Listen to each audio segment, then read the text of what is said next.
ಇನ್ನು ಸಿಎಂ ಸಿದ್ದರಾಮಯ್ಯ ನಾಳೆ ದಾಖಲೆಯ ಬಜೆಟ್ ಮಂಡನೆಗೆ ಸಜ್ಜಾಗಿದ್ದಾರೆ. ಪ್ರಸಕ್ತ ಸಾಲಿನ ಗಾತ್ರವು 4.5 ಲಕ್ಷ ಕೋಟಿ ದಾಟಲಿದೆ. ಬಜೆಟ್ ಹತ್ತಿರದಲ್ಲೇ ಹೊತ್ತಿದ ಗ್ಯಾರಂಟಿ ಕಿಡಿ ಆರಿಸೋಕೆ ಸಿಎಂ ಗೊಂದಲ ಬಗೆಹರಿಸುವ ಸವಾಲಿದೆ. ಕೇಂದ್ರದ ಅನುದಾನ ಕುಸ್ತಿ ಜೊತೆಗೆ ಲೋಕಲ್ ಬಾಡಿ ಅಖಾಡ ಗೆಲ್ಲುವ ಹೊಣೆಗಾರಿಕೆ ಇದೆ. ರಾಜ್ಯದ ಸಾಲ ಹನುಮಂತನ ಬಾಲದಂತೆ ದೊಡ್ಡದಾಗಿ ಬೆಳೆದಿದ್ದು ವಿತ್ತೀಯ ಕೊರತೆಯನ್ನ ಯಾವ ರೀತಿ ನಿಭಾಯಿಸ್ತಾರೆ ಅನ್ನುವಂಥ ಕುತೂಹಲ ಇದೆ. ರಾಜ್ಯದ ಆರ್ಥಿಕ ಸ್ಥಿತಿ ಏನು ಎಂಬುದೆಲ್ಲ ನಾಳಿನ ಬಜೆಟ್ ನಂತರ ಗೊತ್ತಾಗುತ್ತೆ.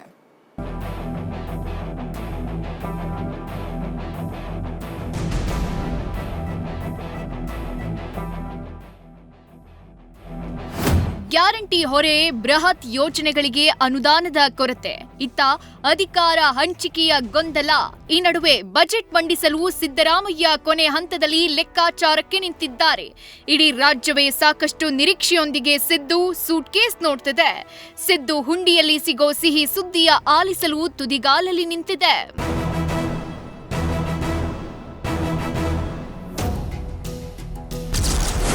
ಜನಪ್ರಿಯತೆ ಬಿಟ್ಟು ಆರ್ಥಿಕ ಶಿಸ್ತಿಗೆ ಸಿಗಲಿದ್ಯಾ ಒತ್ತು? ಗ್ಯಾರಂಟಿ ಹೊರೆ ನಡುವೆ ಹೇಗಿರಲಿದೆ ಸಿದ್ದು ಲೆಕ್ಕ?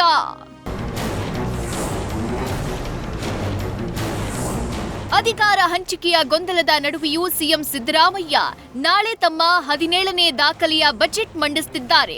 ಹಣಕಾಸು ಸಚಿವರಾಗಿ 7 ಬಾರಿ ಹಾಗೂ ಸಿಎಂ ಆಗಿ 9 ಬಾರಿ ಸಿದ್ದರಾಮಯ್ಯ ಬಜೆಟ್ ಮಂಡಿಸುತ್ತಿದ್ದಾರೆ.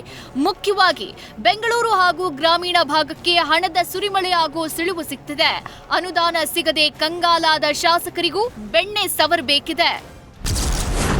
ಸಿಎಂ ಸಿದ್ದರಾಮಯ್ಯ ಬೆಳಗ್ಗೆ 10:15ಕ್ಕೆ ವಿಧಾನಸಭೆಗೆ ಬಜೆಟ್ ಮಂಡಿಸಲಿದ್ದಾರೆ. ಅದಕ್ಕೂ ಮೊದಲು ಬೆಳಗ್ಗೆ 9:45ಕ್ಕೆ ಮುಖ್ಯಮಂತ್ರಿಗಳ ನೇತೃತ್ವದಲ್ಲಿ ವಿಶೇಷ ಸಚಿವ ಸಂಪುಟ ಸಭೆ ನಡೆಯಲಿದೆ. ಸಭೆಯಲ್ಲಿ ಬಜೆಟ್ಗೆ ಅನುಮೋದನೆ ಪಡೆಯಲಿದ್ದಾರೆ.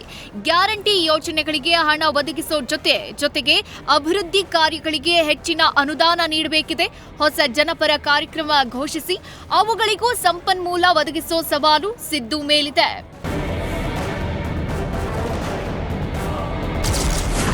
ಜಿಬಿಎ ಟಾರ್ಗೆಟ್, ಲೋಕಲ್ ಎಲೆಕ್ಷನ್ಗೆ ಫೋಕಸ್.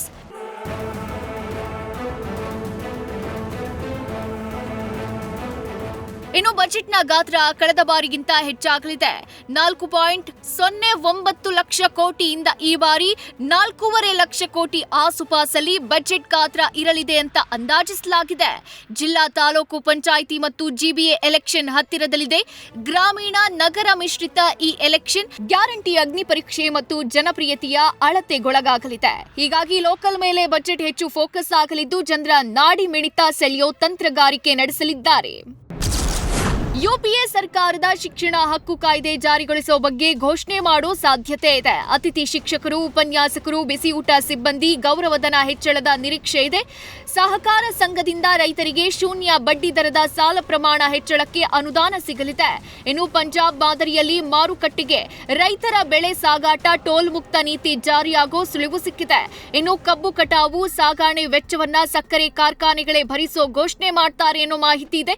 ಇತ್ತ ಹಿಂದುಳಿದ ವರ್ಗಗಳ ಅಭಿವೃದ್ಧಿಗೆ ಕನಿಷ್ಠ 10,000 ಕೋಟಿ ಅನುದಾನದ ನಿರೀಕ್ಷೆ ಇದ್ದು ಮೀಸಲಾತಿ ಪ್ರಮಾಣ 50% ಹೆಚ್ಚಳ ಮಾಡೋ ಸಾಧ್ಯತೆ ಇದೆ. ಬಂಡವಾಳ ಆಕರ್ಷಣೆಗೆ ತೆರಿಗೆ ನಿಯಮ ಮತ್ತು ಕಾರ್ಯವಿಧಾನಗಳ ಸರಳೀಕರಣಕ್ಕೂ ಸರ್ಕಾರ ಸಿದ್ಧತೆ ಮಾಡಿದೆ. ಇನ್ನು ಪ್ರತ್ಯೇಕ ಎಂಎಸ್ಎಂಇ ನೀತಿ ಮತ್ತು ಸಣ್ಣ ಮಧ್ಯಮ ಕೈಗಾರಿಕೆಗಳ ಅಭಿವೃದ್ಧಿಗೆ ಆದ್ಯತೆ ನೀಡುತ್ತಾರೆ ಎನ್ನಲಾಗಿದೆ.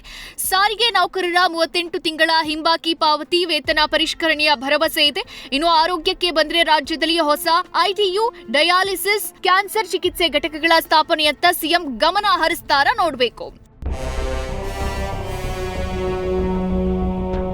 ಇನ್ನು ವಸತಿ ರಹಿತರಿಗೆ ವಸತಿ ಕಲ್ಪಿಸುವ ಉದ್ದೇಶದಿಂದ ಸರ್ವರಿಗೂ ಸೂರು ಅಥವಾ ಅನ್ನಭಾಗ್ಯದ ಜೊತೆಗೆ ಇಂದಿರಾ ಆಹಾರ ಕಿಟ್ ವಿತರಣೆಯನ್ನ ಹೊಸ ಗ್ಯಾರಂಟಿಯಾಗಿ ಘೋಷಣೆ ಮಾಡೋ ಸಾಧ್ಯತೆ ಇದೆ. ರೈತರಿಗಾಗಿ ಕೃಷಿ ಯಂತ್ರೀಕರಣ ಮತ್ತು ಹನಿ ನೀರಾವರಿಗೆ ಹೆಚ್ಚಿನ ಸಹಾಯಧನ ನೀಡೋಕೆ ಕೃಷಿ ಭಾಗ್ಯ ಯೋಜನೆ ಪರಿಷ್ಕೃತ ಆವೃತ್ತಿ ಘೋಷಣೆಯಾಗಬಹುದು. ಬ್ರ್ಯಾಂಡ್ ಬೆಂಗಳೂರು ಅಡಿಯಲ್ಲಿ ಸುರಂಗ ರಸ್ತೆ ಮತ್ತು ನಮ್ಮ ಮೆಟ್ರೋ 3ನೇ ಹಂತದ ಕಾಮಗಾರಿಗೆ ಬೃಹತ್ ಮೊತ್ತದ ಅನುದಾನ ನಿರೀಕ್ಷಿಸಲಾಗಿದೆ. ಉತ್ತರ ಕರ್ನಾಟಕದ ಭಾಗ್ಯವಿದಾತೆ ಕೃಷ್ಣಾ ಮೇಲ್ದಂಡೆ ಯೋಜನೆ ಮತ್ತು ಮೇಕೆದಾಟು ಯೋಜನೆಗೆ ಆರಂಭಿಕ ಹಂತದ ಹಣ ಬಿಡುಗಡೆಯಾಗುವ ಸಾಧ್ಯತೆ ಇದೆ. ನಾಳೆ ಕಾಂಗ್ರೆಸ್ ಸರ್ಕಾರದ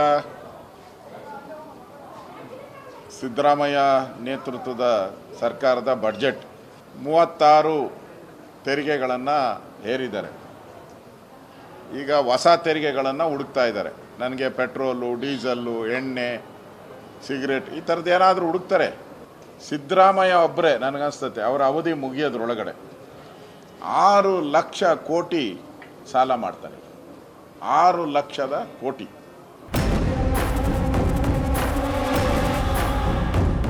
ಬಜೆಟ್ ಗ್ಯಾರಂಟಿ ಯೋಜನೆಗಳಿಗಾಗಿ ಹಣ ಹೊಂದಿಸಲು ಸಿದ್ದರಾಮಯ್ಯ 3 ಅಸ್ತ್ರಗಳ ಪ್ರಯೋಗ ಮಾಡೋ ಸಾಧ್ಯತೆ ಇದೆ.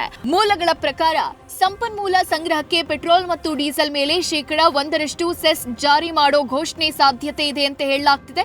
ಇನ್ನು ಅಬಕಾರಿ ಸುಂಕ ಏರಿಕೆ ಆಗಲಿದೆ. ಜೊತೆಗೆ ಆಸ್ತಿ ನೋಂದಣಿ ಶುಲ್ಕಗಳಲ್ಲಿ ಸಣ್ಣ ಪ್ರಮಾಣ ಏರಿಕೆ ಕಂಡು ಬರಬಹುದು ಅಂತ ಅಂದಾಜು ಮಾಡಲಾಗಿದೆ. ಒಟ್ಟಾರೆ ಶುಭ ಶುಕ್ರವಾರ ಮಂಡನೆ ಆಗ್ತಿರೋ ಬಜೆಟ್ ಯಾರಿಗೆಲ್ಲ ಶುಕ್ರ ದೆಸೆ ತರಲಿದೆ ಅನ್ನೋ ಕುತೂಹಲ ಇದೆ.